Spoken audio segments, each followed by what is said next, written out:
I'm 34 years old now, and I've never told this story publicly before. Not because I enjoy keeping secrets, but because every Christmas, when the air smells like pine and cold metal, I get this feeling that if I say it out loud, something will remember me again. Like I'll remind it that I still exist. This happened when I was 12 years old, but parts of it feel closer than yesterday. That Christmas was supposed to be quiet. Not happy, not exciting, just quiet. My dad had lost his job a few months earlier, and the tension in the house sat heavy in the air, like dust no one bothered to clean. My mom worked double shifts at the hospital, coming home exhausted and smelling like antiseptic and winter air. Money was tight in that way kids don't fully understand, but they feel it anyway. Fewer presents, cheaper food, conversations that stopped when I walked into the room. We decorated anyway, but barely. A crooked plastic tree we'd had since before I was born. Half the branches bent the wrong way. The lights flickered no matter how many times my dad checked the wires. When they went dark for a second, the living room felt hollow, like the house was holding its breath. Our house sat at the edge of town, backed up against woods no one ever really went into. People said they were too thick, too dark, too easy to get lost in. As a kid, I'd always imagined those woods as something alive, something patient. That winter, it felt like they'd crept closer.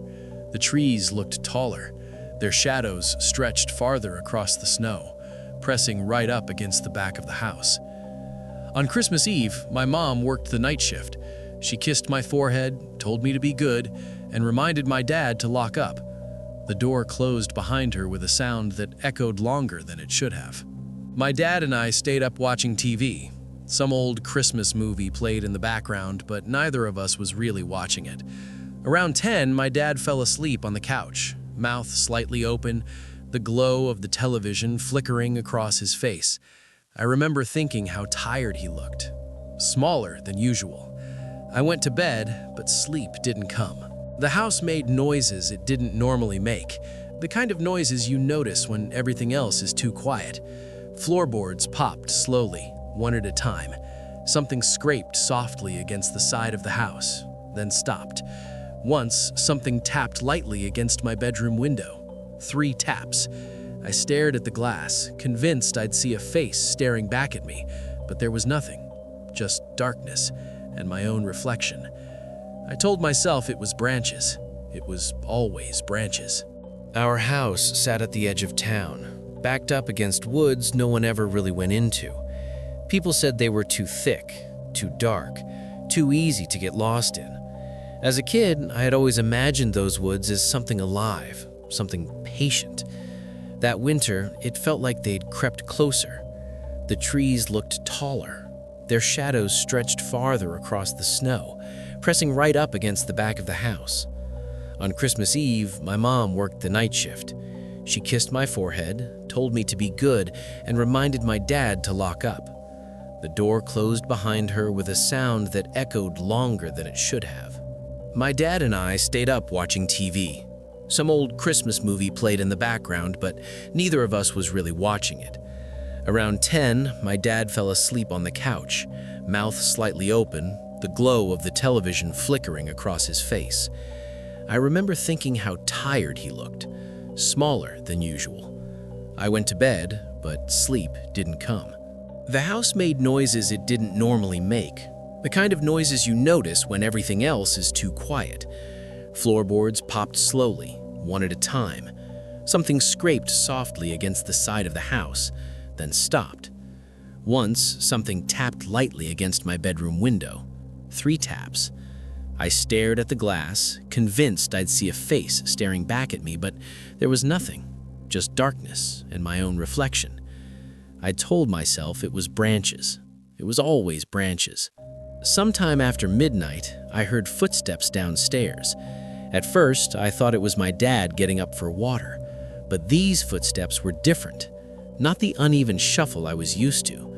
These were slow, careful, each step placed deliberately, like whoever it was knew exactly where the boards would creak. I lay completely still, barely breathing, listening as the footsteps moved through the living room. Then I heard it. Someone humming. It was soft at first, almost polite. A Christmas tune, but not one I recognized. The kind of melody that sounds familiar without ever resolving into something you can name. The humming drifted through the house, calm and unhurried, like whoever was doing it had all the time in the world. The sound moved down the hallway, closer. Then it stopped right outside my bedroom door. The silence afterward felt heavy, pressing down on my ears until they rang. I pulled my blanket up to my chin, staring at the crack beneath the door, waiting to see a shadow. There was a knock, 3 gentle taps. My heart pounded so hard I thought it would give me away. I didn't answer. I couldn't move. A voice whispered through the door, low and warm, like someone trying not to scare a child. "Daniel," it said, "I know you're awake." Hearing my name made my stomach twist.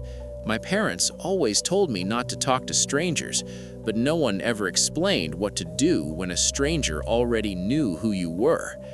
The voice continued, calm and reassuring. "Your dad asked me to check on you. He didn't want to wake you himself." That's when I knew something was wrong. My dad never sent anyone to check on me. He didn't even like asking neighbors for help. I stayed silent, squeezing my eyes shut. The doorknob turned slowly. It didn't rattle or jerk. It moved gently, testing the lock, like whoever was on the other side already knew it wouldn't open. The knob stopped, and I heard a quiet breath. A sigh, maybe. Soft, disappointed. "Well," the voice said, still gentle, still smiling in a way I could somehow hear. "Maybe next year." The footsteps retreated down the hall, unhurried, and the humming returned. It moved back through the house, fading slowly until it disappeared completely. I didn't sleep for the rest of the night. When morning came, I ran downstairs and woke my dad, babbling everything at once. He searched the house with a baseball bat, checking every door and window. Everything was locked. Nothing was broken. There were no footprints in the snow outside. No sign anyone had been there at all. They told me I'd had a nightmare. I tried to believe them, but over the years, strange things kept happening. Every Christmas Eve, no matter where we lived, I'd hear humming outside my window. Sometimes it was faint. Sometimes it was close enough that I could tell it was the same tune. When I was 19, I woke up to 3 gentle taps on my apartment door. No one was there. When I was 26, my wife told me she heard someone whispering my name outside our bedroom door. I told her it must have been a dream. Last year, on Christmas Eve, my 6-year-old son climbed into our bed, shaking. He pointed toward his window and asked me why a man was standing outside, singing. When I asked him what the man looked like, he said, "He looks like he's waiting." And that's when I realized something terrible. Whatever came to my door that night wasn't visiting, it was checking in. And it hasn't missed a year yet.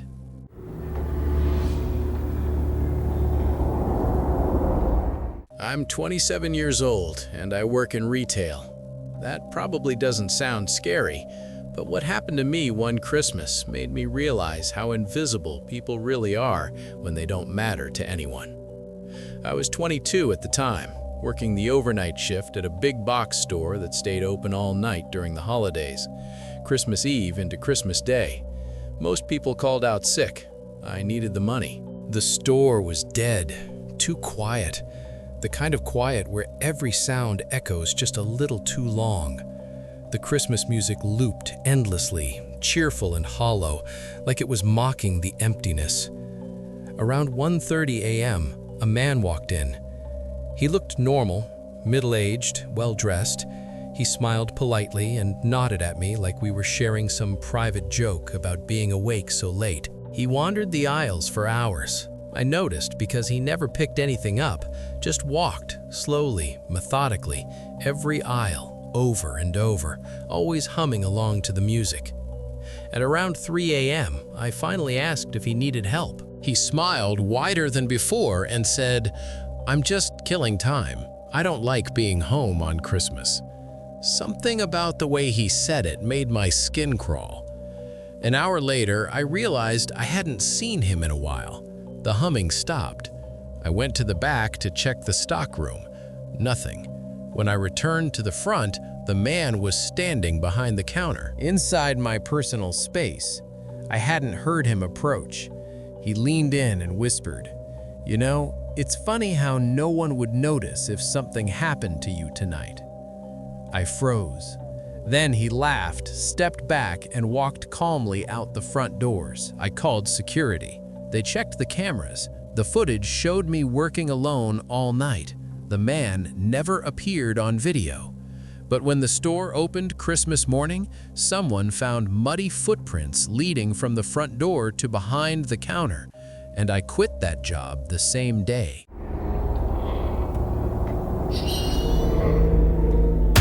I'm 41 years old now, and I don't celebrate Christmas anymore. No lights, no tree, no music playing softly in the background. I don't even like hearing other people talk about it. Because Christmas is when my brother disappeared. I was 16 at the time. He was 19. Our parents were visiting relatives out of state, and a snowstorm had rolled in hard and fast. Roads were closed, phones barely worked, and it was just the two of us in the house. I remember feeling strangely grown up about it, like we were trusted with something important. On Christmas Eve, the power went out.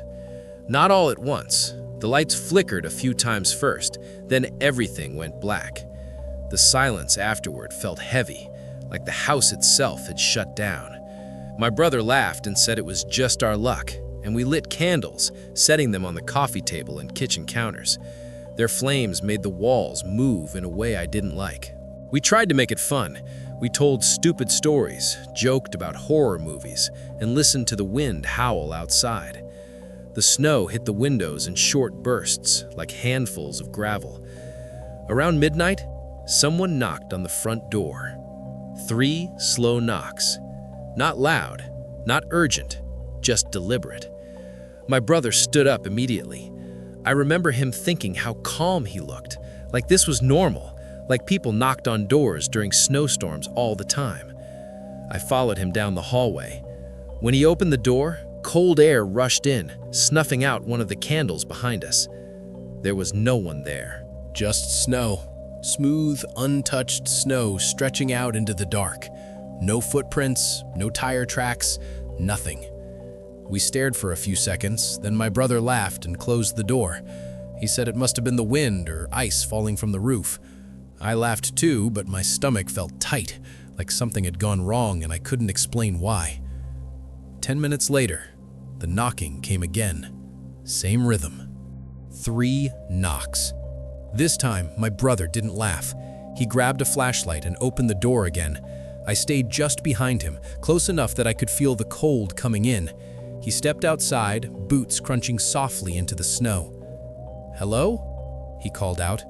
The beam of the flashlight cut through the darkness, shaking slightly as he moved it from side to side. He took a few steps farther from the porch. Then he stopped. His shoulders went stiff. He slowly turned back toward me, and I could see his face clearly in the candlelight behind me. It had gone pale, like all the blood had drained out at once. His mouth opened, but no sound came out. That's when I saw it. Standing behind him, perfectly still, a figure in a Santa suit. It wasn't dirty or torn. It looked clean, too clean. The red fabric looked dark and heavy, like it absorbed the light instead of reflecting it. The beard was white and full, but I couldn't see a face underneath the hat's shadow. The Santa raised one gloved finger and pressed it gently to where its mouth should have been. a silent warning. My brother finally inhaled sharply, about to scream, and the power came back on. Every light in the house snapped on at once. The porch flooded with yellow light. The wind seemed to stop. The snow was empty. My brother was gone. No footprints, no marks, no sign anyone had ever been there. The police came. They searched the woods. They asked questions they already had answers for. In the end, they said my brother must have run away, confused by the storm. But I know what I saw. Every Christmas since then, someone knocks on my door 3 times. Slow, deliberate. And when I looked through the peephole, I see a Santa suit standing in the exact same spot where my brother disappeared. Not moving, just waiting.